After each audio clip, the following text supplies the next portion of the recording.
اور ان مشکلات کی وجہ سے ہم تربیتی نشستیں نہ کر سکے. اب مزید اس کی ضرورت ہے اور انہی 5 نکات کو پیش نظر رکھ کر ان کو سامنے رکھ کر 5 قسم کی تربیتیں ضروری ہیں. نظریاتی تربیت، یہ نظریاتی تربیت ہی تھی قومی پلیٹ فارم کی اور جماعت کی.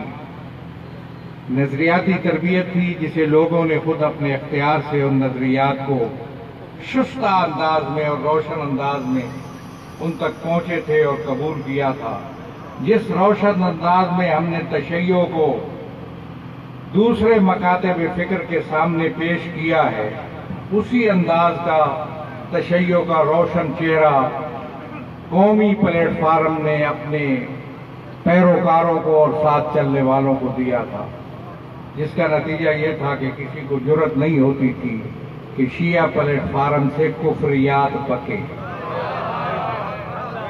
کفریات میں بڑی ذمہ داری سے کنفرم کر رہا ہوں اس لفظ کو، میں الفاظ چن کے بیان کرتا ہوں. کفریات. اب صورتحال یہ ہے کہ دھڑلے سے کفریات، اور میں ایک مدت سے کہہ رہا ہوں، روک رہا ہوں، متوجہ کر رہا ہوں کہ یہ قابل قبول نہیں ہے جو تشیع کا روشن چہرہ ہم نے دوسروں کے سامنے پیش کیا.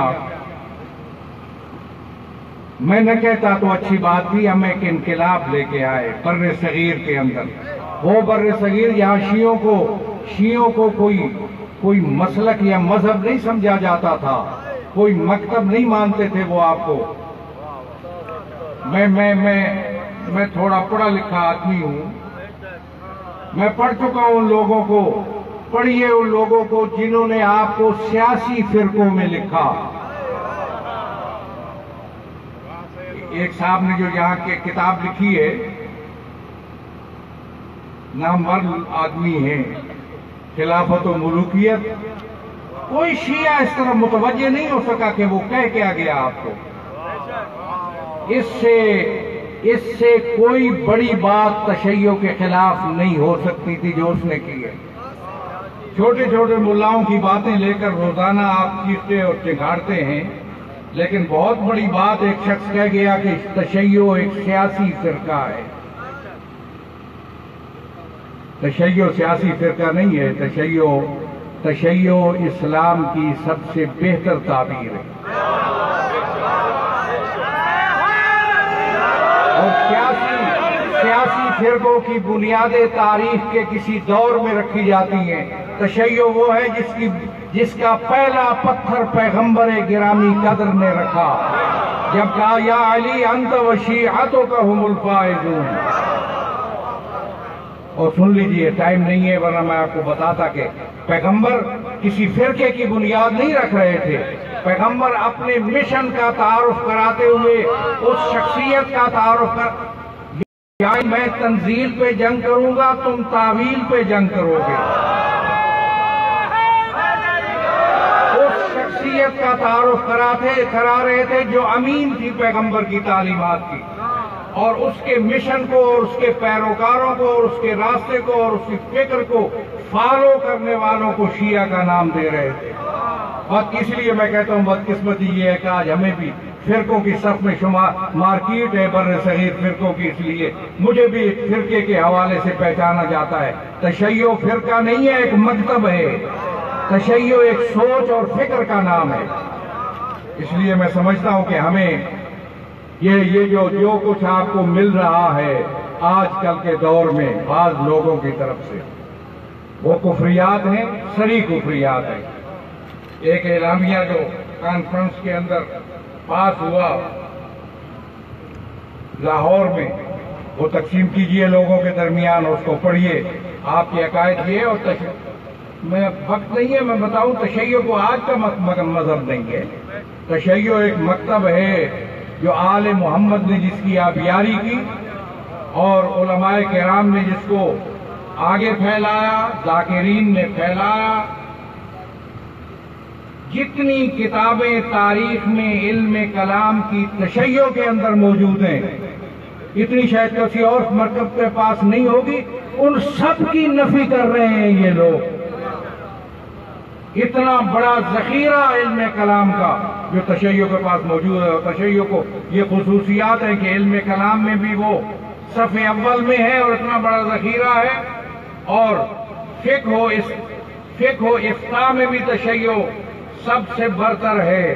آج سائنس اور ٹیکنالوجی جس معراج کمال کو پہنچ چکی ہے، اگر اس کی وجہ سے، سائنس اور ٹیکنالوجی کی وجہ سے، عام آدمی نہیں، دیہات میں یا گاؤں میں یا شہروں میں نہیں، پڑھے لکھے لوگوں کی حوالے سے بھی، لیکن سائنس کے حوالے سے اگر بڑے سے بڑا پیچیدہ الجھا ہوا سوال اگر پیدا ہوتا ہے تو اس سوال کا جواب اگر چند سیکنڈوں میں کہیں سے آ سکتا ہے تو تشیع کی مرجعیت ہے۔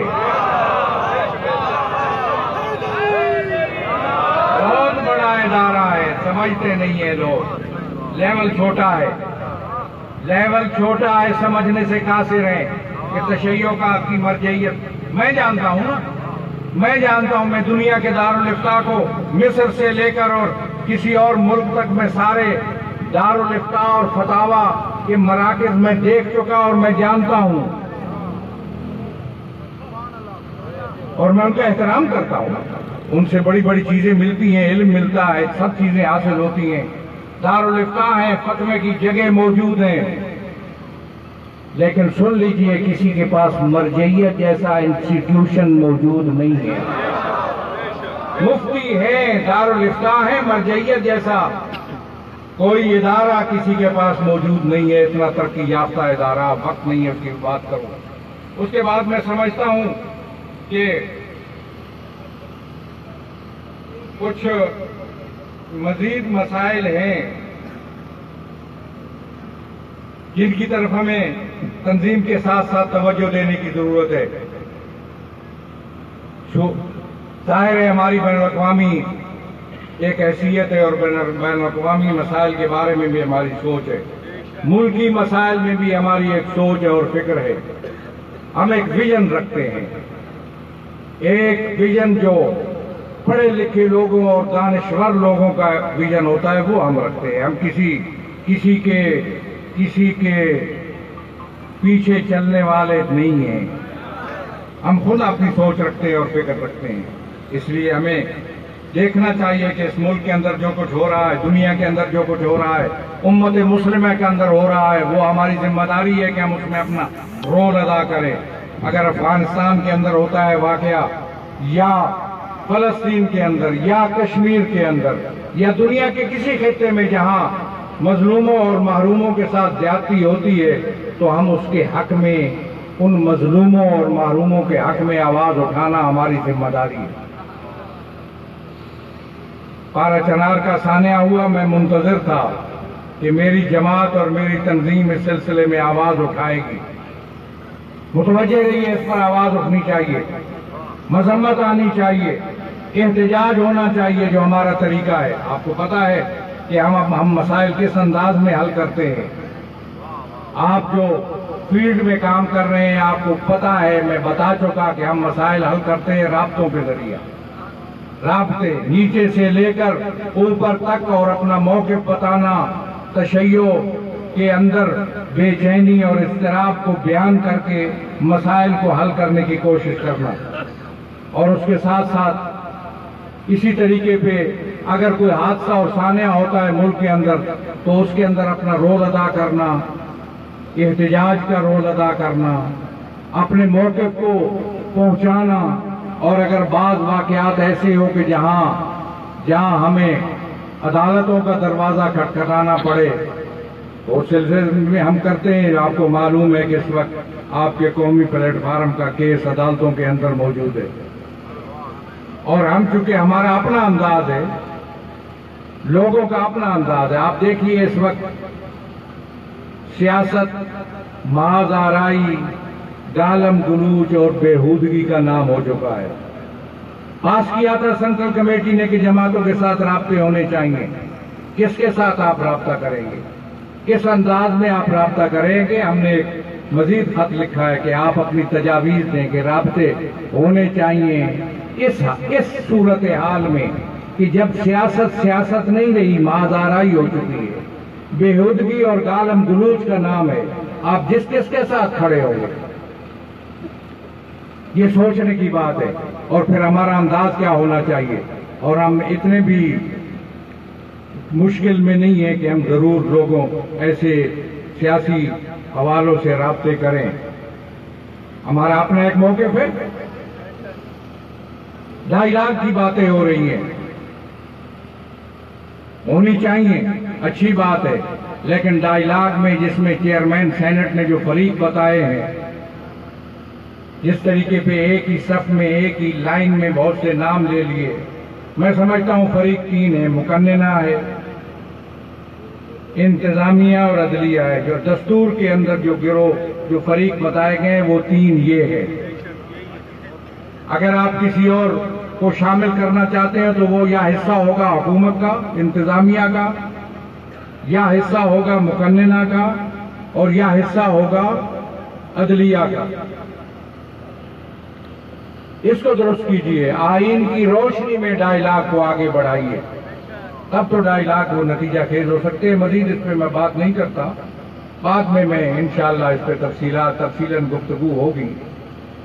اور پھر آج اگر کچھ اقدامات ہو رہے ہیں یا سلسلہ ہو رہا ہے تو کبھی آپ نے سوچا کہ یہ جو حکومت نے ہمارے مقابل میں جو جواب داخل کیا کہ کچھ ادارے نہیں چاہتے کہ تاریخ جعفریہ پر پابندی اٹھائی جائے، کیا سوال کیا آپ نے وہ ادارے کیوں نہیں چاہتے؟ مجھے کسی سے محب وطن ہونے کا سرٹیفکیٹ لینے کی ضرورت نہیں ہے۔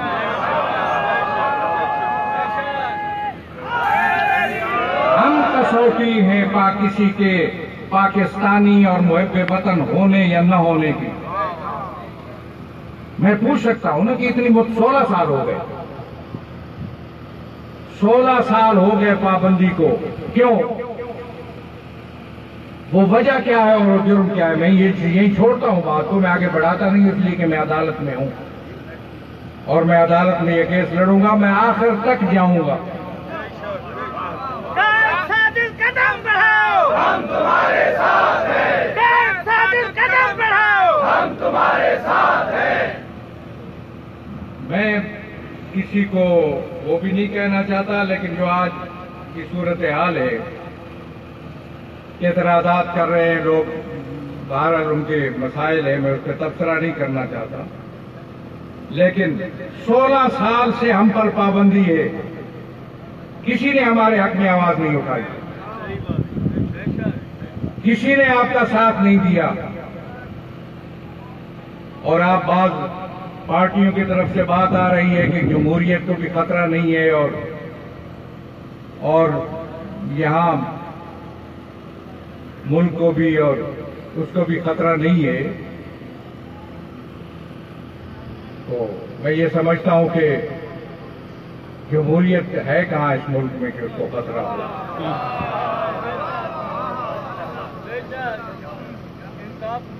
بہرحال جو بھی ہے،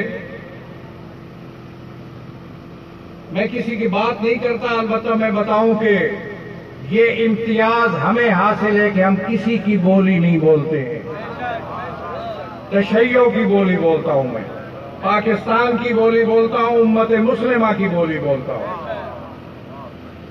اس لیے لیکن آپ کو آگے لے چلیے کہ ہمیں جو مسائل درپیش ہے پاکستان کے اندر، ان کے اندر بھی رول ادا کرنا ہے، اور اس کا بھی تعین ہونا چاہیے، صوبوں کی طرف سے فوراً رد عمل آنا چاہیے، موقف آنا چاہیے، اپنی حکمت عملی کے مطابق بیانات آنے چاہیے، اور اس کے ساتھ ساتھ اقدامات ہونے چاہیے۔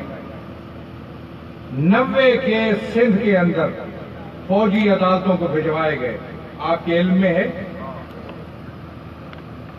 کتنے شیعہ کلنگ کیس، شیعہ جو مارے گئے ان کے کتنے کیس ہیں جو فوجی عدالتوں کو بھجوائے گئے؟ پوچھا آپ نے کبھی؟ 90 کیس ہیں جو بھجوائے گئے، جس میں کوئی 35 جو ہیں وہ چل رہے ہیں اور باقی شاید چلنے والے ہوں گے، کچھ اور بھجوائے جا رہے ہیں۔ کسی شیعہ کا کیس بھجوایا گیا فوجی عدالت میں؟ تو بعض لوگ اٹھ کے جو حمایتیں کرتے ہیں فلاں کی اور فلاں کی، سیاسی عمل میں ہم موجود ہیں، ہمارا اپنی سیاسی سوچ اور اپنا ویژن ہے، 10 نگر نہیں ہیں ہم، 10 نگر نہیں ہیں، ہم سیاست کے اندر موجود ہیں، ہمارا ایک رول رہا، اسی رول کو دیکھ کر بعض کو خطرات لائق ہوئے کہ یہ شاید پاکستان کی حکمرانی پر قابض نہ ہو جائیں، اور میں اس ملک کا شہری ہوں، وارث ہوں، مالک ہوں، حصہ دار ہوں، اس ملک کی حکمرانی کا میں حق رکھتا ہوں کہ حکمرانی تک پہنچوں، ہم پہنچے بھی تھے اور آئندہ بھی ہم پہنچے، لیکن آپ اپنے تنظیمی عمل کو درست کرتے ہوئے ساتھ سیاسی عمل کو بھی آگے بڑھائیے، اور سیاسی آپ کا ایک موقف ہونا چاہیے۔ میں ابھی یہ ایک کلیات آپ کو دے رہا ہوں، ظاہر ہے جب سیاسی میدان میں آتا ہے تو جو سیاسی جو صورتحال ہوتی ہے اس کے اندر پھر بعض چیزیں ایسی ہوتی ہیں جس میں اقدامات کرنے پڑتے ہیں، لہذا اس بات کو بھی مد نظر رکھیے، اور یہ جو اتنے بڑے سانحے ہوئے ان سانحات کا انجام کیا ہوا، نتیجہ کیا ہوا، اور کیا اس میں اقدامات ہوئے، مجھے ابھی تک تو کوئی علم نہیں ہے۔ میں اتنا جانتا ہوں کہ ایک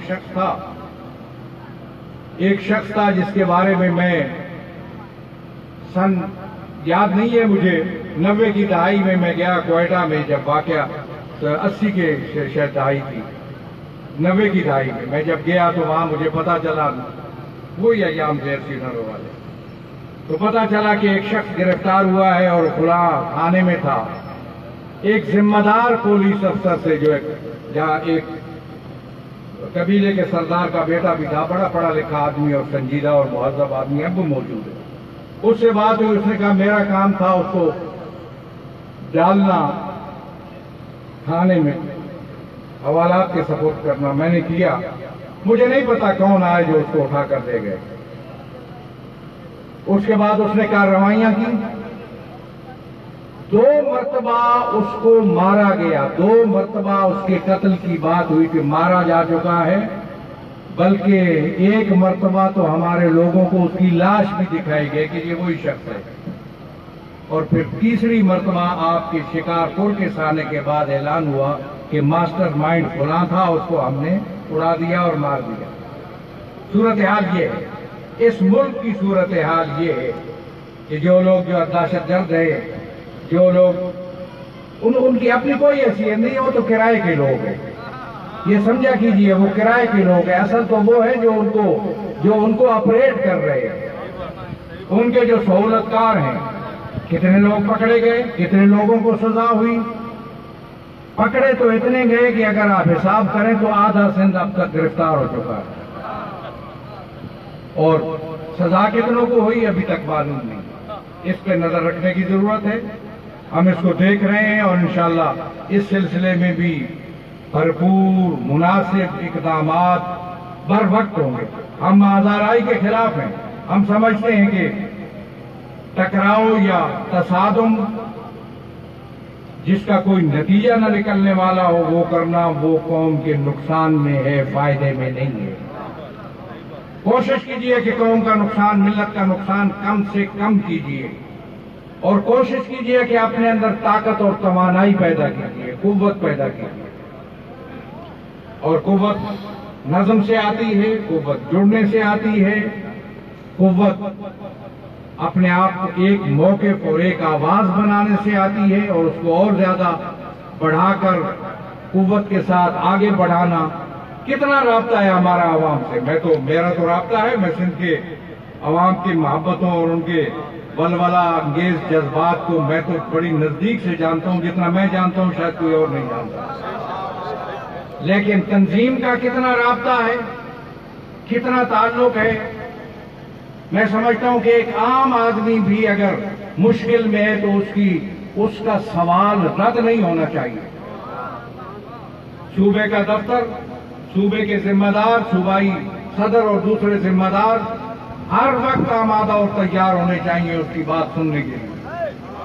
پاکستان میں کوئی آدمی نہیں کہے گا کہ میں نے فون کیا اور مجھے فون کا جواب نہیں ملا۔ کسی کا کال اگر کٹ جاتی ہے تو میں خود فون کرتا ہوں. اور نوٹ کر لو میرا فون 24 گھنٹے فون ہے جو کھلا ہے. وہ یہ نہیں کر سکتے لیکن وہاں آدمی بیٹھا ہوتا ہے, پیغام آپ دے دیں گے, میں جب بھی فارغ ہوں گا تو میں اس آدمی سے خود رابطہ کرتا ہوں. پاکستان میں کوئی آدمی ایسا نہیں ہوگا جو کہے گا کہ میں نے فون کیا اور مجھے رابطہ نہیں ہوا یا جواب نہیں ملا. جب ذمہ داری ہم نے لی ہے تو پھر ذمہ داری کو اچھے طریقے سے نبھانا ہے. اس لیے میں سمجھتا ہوں کہ ہمیں اور آگے بڑھنا ہے. آگے حالات انتہائی پیچیدہ اور غیر واضح اور مبہم ہے. ان حالات میں اپنے آپ کو ایک روشن راستہ بنا کر چلنا میں سمجھتا ہوں ہمارے لیے آسان ہے, دوسروں کے لیے مشکل ہے. اس لیے کہ ہم روشنی کسی اور سے نہیں لیتے ہیں, ہم روشنی اپنے مکتب سے لیتے ہیں. اور اس لیے ہمیں کوئی مشکل نہیں ہے, لہذا ہمیں مزید اور زیادہ اس مبہم حالات میں, پیچیدہ حالات میں یہ سامنا کرنے کے لیے اپنے آپ کو تیار رکھنا چاہیے.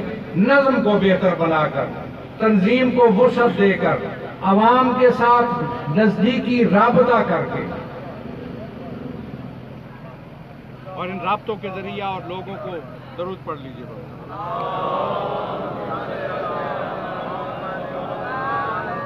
سید کے فرمان پر جان بھی قربان ہے, ساجد کے فرمان پر جان بھی قربان ہے.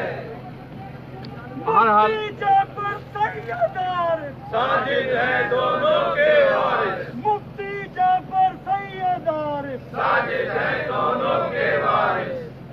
ایک بہت بڑا مسئلہ ہے. لاؤڈ ہے. زندہ ہے حسینی, زندہ ہے ساجد کی شکل میں, زندہ ہے زندہ ہے حسینی, زندہ ہے ساجد کی شکل میں, زندہ ہے ساجد کی شکل میں, زندہ ہے. ایک بہت بڑا مسئلہ جو ہمیں درپیش ہے وہ زائرین کا مسئلہ ہے. کئی سالوں سے اب نہیں, اب بھی زائرین بیٹھے ہیں میرے علم میں ہے, اور اللہ کا فضل ہے کہ ہمارا سسٹم, نظام, آپ لوگ, ہمارا جو نیٹ ورک ہے وہ اتنا پھیلا ہوا ہے کہ اگر ملک کے اندر کہیں بھی چھوٹا سا واقعہ ہوتا ہے تو ہمیں فوراً اطلاع ہو جاتی ہے اور اس پر عمل اور کارروائی شروع ہو جاتی ہے. سالوں سے یہ مسئلہ زائرین کا ہے. بہت بڑی رکاوٹیں ہیں, بہت بڑی تکلیفیں ہیں, بہت بڑی توہین ہے, بہت بڑی تذلیل ہے. میں پاکستان کی ریاست سے پوچھتا ہوں کہ پاکستان کے شہریوں کی یہ تذلیل کیوں ہو رہی ہے؟ ہم رابطوں کے ذریعے مسئلے کو حل کر رہے ہیں, ہر کارروائی ہم چلواتے ہیں, یہ بھی آپ کے ذہن میں ہونا چاہیے. رابطوں کے ذریعہ مختلف انداز اختیار کر کے, مختلف اقدامات کر کے ہر کارروائی کو ہم چلواتے ہیں. زائرین کو بھی اس کی خبر ہونی چاہیے اور آپ کو بھی علم ہونا چاہیے اور لوگوں کو بتائیے, اب بھی جو بیٹھے ہیں ہمارے علم میں. لیکن میں یہ سمجھتا ہوں کہ یہ, اور دوسرا پہلو یہ ہے, اس مسئلے کے کئی پہلو ہیں جس میں بہت سی پیچیدگیاں ہیں, بہت سے مشکلات ہیں, بہت سے ابہامات ہیں, بہت سے مسائل ہیں.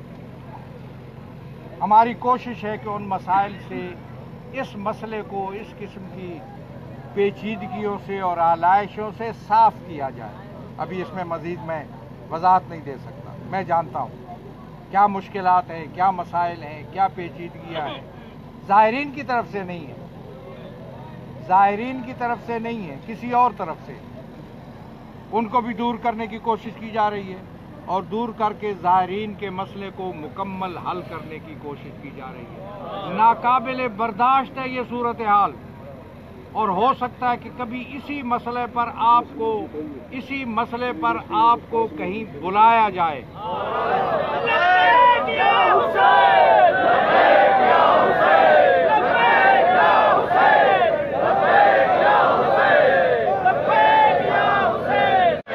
یہاں اس ہاؤس میں قراردادوں کا کوئی اہتمام ہے یا نہیں ہے؟ زائرین کے حوالے سے قرارداد تیار ہونی چاہیے, قرارداد آنی چاہیے. وہ قرارداد جانی چاہیے، مرکز میں بھی اور صوبوں کو بھی۔ ترسیل ہوتی ہے قرارداد کا ایک طریقہ ہے ترسیل کا، جو ہمارا مرکزی دفتر جانتا ہے، صوبائی دفتر بھی سیکھ لیں کہ قرارداد کی ترسیل کیسے ہوتی ہے۔ اس کو ترسیل کیجئے، پہنچائیے۔ ناقابل برداشت ہے، حد تک پہنچ چکا ہے یہ مسئلہ۔ یہ توہین تذلیل پاکستان کی شہریوں کی برداشت نہیں کی جائے گی۔ ریاست دیکھ رہی ہے اس مسئلے کو، لیکن اس کے باوجود ریاست کی طرف سے، حکومت کی طرف سے زائرین کو سہولت دینے کا کوئی اقدام نہیں کیا جا رہا۔ اور جو وہاں جو کچھ ہو رہا ہے اس کی تفصیل تو آپ جانتے ہیں، بہت سے لوگ جانتے ہیں وہاں کیا کیا سلوک ہوتا ہے، کس انداز میں وہ زیارات پہ جاتے ہیں، کیسے آتے ہیں، کیا کیا سہولتیں اور مشکلات برداشت کرتے ہیں۔ انتہائی ناقابل برداشت بات ہے۔ لہذا یہ ایسا مسئلہ ہے جس پہ کوئی بھی اقدام ہم کر سکتے ہیں، اور اس کے لیے آپ کو تیار رہنا ہوگا، عوام کو تیار کرنا ہوگا۔ اور یہ خالصتاً تشیع، خالصتاً عوام کا مسئلہ ہے، عوام کے حقوق کا مسئلہ ہے، اور اس کے لیے آپ کو جو اقدام ہوگا وہ بھی عوامی انداز کا ہوگا۔ مت توقع رکھیے کہ آپ کو اس سلسلے میں کوئی سہولتیں ہوں گی یا نہیں ہوں گی، سہولتیں آپ خود مہیا کریں گے۔ آمادہ رہیے اس بات کے لیے۔ لہذا یہ بہت بڑا مسئلہ ہے۔ اور اس کے علاوہ ایک مسئلہ جو آپ سے مربوط ہے کہ میں جہاں آتا ہوں مجھے وہاں آ کر بتایا جاتا ہے کہ بہت سے ہمارے ساتھی مومنین سرکردہ شخصیات مرحوم ہو گئے، ان کی تعزیت کرنی ہے۔ میں تو ٹائم نظم کے ساتھ محدود ٹائم لے کے آتا ہوں۔ یہاں میں جب آ جاؤں اور تعزیت نہ ہو تو لوگوں کے لیے ظاہر ہے ان کو شکایت کا موقع مل سکتا ہے۔ لہذا ضلعوں کی ذمہ داری ہے کہ وہ صوبے کو اطلاع دیں یا ڈائریکٹ مرکز کو، اس لیے کہ ضلع جنرل کونسل کے ممبر بھی ہے تو مرکز سے ان کا ڈائریکٹ رابطہ بھی ہے۔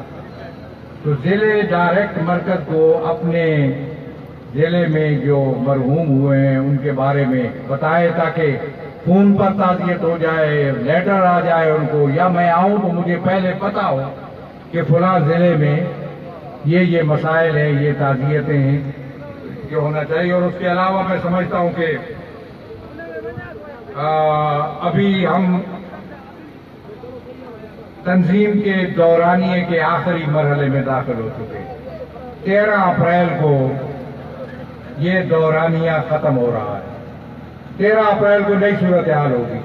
13 اپریل سے پہلے یا بعد جب بھی موقع ملے گا حالات کے تحت ہم ایک کنونشن بلائیں گے انشاءاللہ۔ کوشش ہوگی کہ جنرل کونسل کی بجائے کوشش ہوگی، میں حتمی نہیں کہہ سکتا اس لیے کہ حالات کا تقاضا کیا ہوگا، جنرل کونسل کا اجلاس ہوگا یا تنظیمی کنونشن ہوگا۔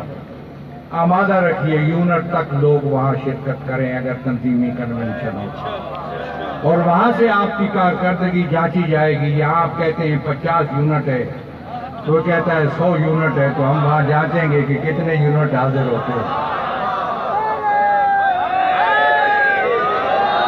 کوشش ہے تنظیمی کنونشن ہو، اور اس کے لیے جگہ اور اس کو ہم دیکھ رہے ہیں۔ اور پھر یہ دورانیہ ختم ہوگا، نئے دورانیے کے لیے جس صوبے میں تنظیمی عمل انتخابی انداز میں ہوا، ضلعی صدر منتخب ہے، تحصیل صدر منتخب ہے، یونٹ وہ انتخابی ادارہ الیکٹورل کالج موجود ہے، اور اس کی بنیاد پر ضلعی صدور منتخب ہوئے ہیں، تو وہ صوبے میں صوبائی صدر کا انتخاب ہوگا۔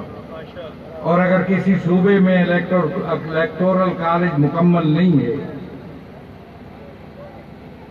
میں نے سوال کیا ایک صوبائی صدر محترم سے کہ آپ فلاں جگہ پہ گئے تو آپ نے وہاں انتخاب کیسے کیا؟ میں نے کہا میں نے تمام عمائدین کو، علماء کو، بزرگوں کو، تاریخ کے حامیوں کو بلایا اور ان سے پوچھا کہ آپ کس کو صدر بنانا چاہتے ہیں، تو انہوں نے کہا کہ فلاں شخص کو، تو میں نے اس کو صدر بنا دیا۔ میں نے کہا میں اس کو مانتا ہوں، میں احترام کرتا ہوں سب کا، ان کے مشورے کا بھی احترام، اور اس کو صدر بھی مانتا ہوں، لیکن یہ منتخب صدر نہیں ہے۔ کل اس کی بنیاد پر آپ صوبائی صدر نہیں بن سکیں گے۔ اب سن لیجئے، یہ تنظیمی مسئلہ ہے جو میں آپ کو بتا رہا ہوں۔ جب صوبائی صدر منتخب نہیں ہوگا جب ایک صوبے میں تنظیم انتخابی طریقہ کار کے مطابق ہے اور دوسرے صوبے میں انتخابی طریقہ کار کے مطابق نہیں ہے تو جنرل کونسل نہیں بن سکے گی. ایک صوبے سے نہیں بنتی جنرل کونسل. پھر جب نہیں بن سکے گی تو مرکزی سیکرٹری جنرل کا انتخاب بھی نہیں ہو سکے گا. پھر مشکل پیش آئے گا. تنظیم رکے گی نہیں، کیونکہ اس کے بعد پھر سارے اختیارات میرے پاس آ جائیں گے دستوری لحاظ سے جو پہلے سے ہیں. اور اب جب اس صورتحال کے بعد وہ ان دو اختیارات جو آپ لوگوں کے پاس گئے تھے وہ پلٹ کر میرے پاس آ جائیں گے. پھر جو طریقہ کار میں اختیار کروں گا وہ بھی دیدنی ہوگا. اگرچہ انتخاب تو نہیں ہو سکے گا، اس لیے کہ انتخاب کا تو ایک طے شدہ فارمولہ ہے نا کہ یہ لوگ ہوں گے تو انتخاب ہوگا، یہ نہیں ہے تو انتخاب نہیں ہے. لیکن جو انداز اختیار ہوگا وہ بھی بہت پیارا ہوگا. تنظیمی عمل اس انداز میں جاری رہے گا. سیکرٹری جنرل منتخب نہیں ہو سکیں گے. یہ آپ کی اطلاع کے لیے تنظیمی مسئلہ بتایا. اچھی صورتحال ہے. اسی حوالے سے میں کہہ رہا ہوں کہ صورتحال سندھ کی بہت اچھی ہے. اس حوالے سے تنظیمی عمل بہت اچھا ہے. انتخابی طریقہ کار جہاں تک میرے علم کے مطابق ہے، ابھی میں کہہ سکتا ہوں کہ اچھا ہے، لیکن آ رہے ہیں تحقیق کرنے والے لوگ. ایک صوبے کے اندر جا چکے ہیں، دوسرے صوبے کے اندر جائیں گے. ہم دیکھیں گے کہ کیا انتخابی ادارے کے ذریعہ صوبائی صدر کا انتخاب، ضلعی صدر کا انتخاب ہوا، یا انتخابی ادارہ موجود نہیں تھا اور انتخابی تقاضے پورے نہیں تھے. اس کا ہم جائزہ لیں گے اور جائزہ لینے کے بعد سندھ کے بارے میں بھی ہم طے کریں گے کہ صورتحال کیا ہے. لہذا کوشش کیجیے اور مشکلات کا اگر مقابلہ کرنا ہے، اگر ہم نے تشیع کے کاز کو آگے لے جانا ہے، تشیع کا کاز میں کہہ رہا ہوں، تشیع کا کاز اسلام کا کاز ہے، تشیع کا کاز امت مسلمہ کا کاز ہے. میں بڑی مدت سے کہہ رہا ہوں میں تشیع کو مضبوط کرنا چاہتا ہوں، میں تشیع کو قوی بنانا چاہتا ہوں، طاقتور بنانا چاہتا ہوں. کسی فرقے کے مقابلے میں نہیں، اس لیے بنانا چاہتا ہوں کہ تشیع مضبوط ہوگا تو اسلام مضبوط ہوگا، تشیع مضبوط ہوگا تو امت مسلمہ مضبوط ہوگی. اور زیادہ جڑ جائیے، اور زیادہ اپنی طاقت اور توانائیوں کو اور زیادہ اس میں صرف کیجیے.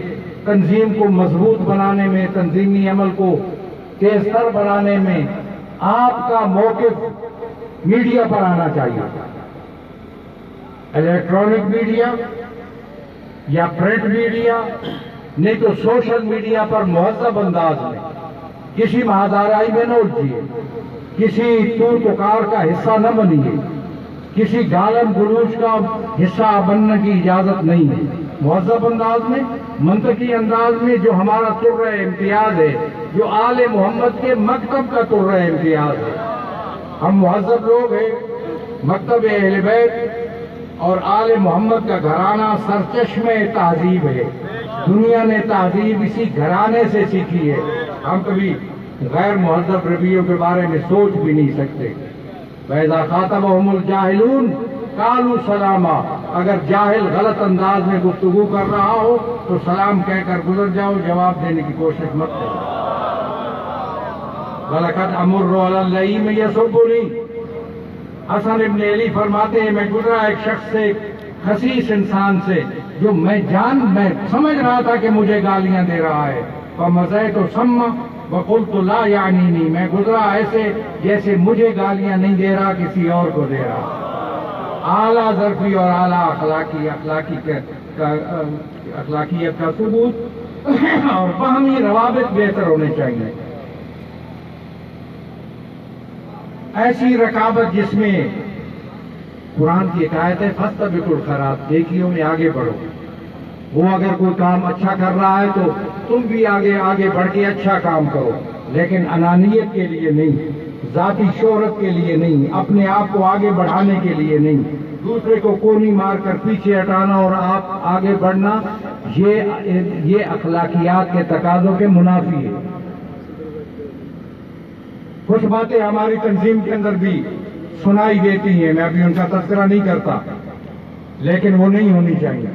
اچھے رابطے، اچھے تعلق، مذاکرات کی عادت ڈالیں، مل بیٹھے اس کے ساتھ جو آپ سے اختلاف رکھتا ہے، ضلعی صدر سے کوئی اختلاف رکھتا ہے، صوبائی صدر سے کوئی اختلاف رکھتا ہے، تحصیل صدر سے کوئی اختلاف رکھتا ہے، اس کو بلائیے، دعوت دیجیے اور مہذب اور اچھے انداز میں گفتگو کیجیے اور ان کو دعوت دیجیے اچھائی کی طرف، اور ان کی اچھی باتیں اگر ہے تو ان کو تسلیم کیجیے اور اپنی اچھی باتوں کو ان کے سامنے رکھیے، وہ تسلیم کریں۔ الذین یستمعون القول فیتبعون احسنہ فبشر عبادی الذین، میرے ان لوگوں کو، بندوں کو خوشخبری دے دو جو بات سنتے ہیں اور اس میں سے احسن کو تلاش کر لیتے ہیں۔ یہ اصول ہے اور قرآن کریم کی واضح موجود ہیں ہدایات کہ جو لوگ جاہل ہیں یا ضدی ہیں یا منفی سوچ ہے اور بالکل ایسی جگہ پہ پہنچ چکے ہیں جہاں سے واپس آنا کوشش کیجیے واپس لانے کی، واپس آنا مشکل ہو تو فَأَعْرِضْ عَنِ الْجَاهِلِينَ، رخ پھیر لیجیے جاہلوں سے، اپنا کام کیجیے ان سے، پھر بھی ان کے ساتھ معاذارائی کرنے کی اور تو تکار کی ضرورت نہیں ہے۔ باہمی الزام تراشیوں سے بھی گریز کیجیے، باہمی الزام تراشی، دوسروں پر الزام تراشی بھی نہیں ہونی چاہیے، لیکن آپ کے اندر بھی الزام تراشیوں کی بو آنے لگی ہے، اس سے بھی اعتراض کرنا چاہیے۔ اخلاقیات بہت ضروری ہیں، انسانی زندگی کا سکون، راحت، اطمینان، خوشحالی، اچھی زندگی، بہتر زندگی، شفاف زندگی اعلیٰ اچھے اخلاق کے ذریعے آتی ہے، اور اچھا اخلاق اپنانا کوئی ایسی بات نہیں ہے کہ جو ناممکن یا مشکل ہو، ہمارے بس میں اور ہمارے اختیار میں۔ پھر جب ایک ذمہ داری پر آپ آئے ہیں تو اس ذمہ داری کا تقاضا بھی یہی ہے، ایک ذمہ داری چھوٹی ہو یا بڑی، مولا امیر 2 جملوں میں کہتے ہیں آلت الریاسہ سعۃ الصدر، ذمہ داری آئے تو سینے کو چوڑا کر لو، کوئی بھی ذمہ داری ہو تو آپ کے سینے کے اندر وسعت آ جانی چاہیے۔ اخلاقیات سیکھیے آل محمد سے، امیر المومنین کے خطبات سے، کلمات سے استفادہ کیجیے۔